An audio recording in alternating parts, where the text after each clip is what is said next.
саламатсыздар ма? Мен Күмісбек Нұрай Ерболқызы, Алматы қаласы туризм және қонақжайлылық индустриясы колледжінің нан пісіру, макарон және кондитер өндірісі мамандығының 3-ші курс студенті боламын. Ендігі кезекте сіздерге өзім жайлы таныстырып өтсем. Менің бала кезден бергі арманым кондитер маманы болу еді. Бала кезімнен түрлі бәліштерді, торттарды пісіруге өте қатты қызығатынмын. Ал қазіргі таңда сол арманым орындалып, кондитер маманымын. 2022 жылы туризм және қонақжайлылық индустриясы колледжіне оқуға түстім. Қазіргі таңда колледжімізде белсенді студенттердің бірімін. Түрлі республикалық жарыстарға, колледждер арасындағы сайыстарға қатысып, тәжірибе жинағанды ұнатамын. Өмірдің мәні не дегенде Аристотель, айналаңа қызмет етіп, қуаныш сыйлау деген екен. Осы тұжырымды ұстана отырып, адамдарға барынша көмек қолын созып, қуаныш сыйлай аламын.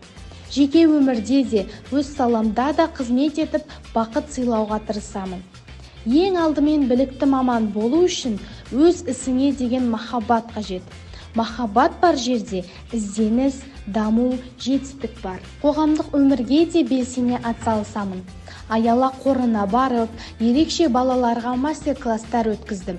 Олардың ынтасын ашып, жігерін шыңдау мен үшін кеудеме құндылық толтыратын бағалы сезім.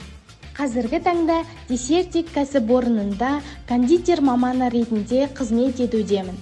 Тұтынушыларға өзім пісіретін тәттілермен бірге өмірлері де дәмді болсын деген тілек арнаймын. Осы біліктілігімді арттыра отырып, өз туған жерімде кондитерлік цехымды ашу мақсатындағы жобамды ұсынамын.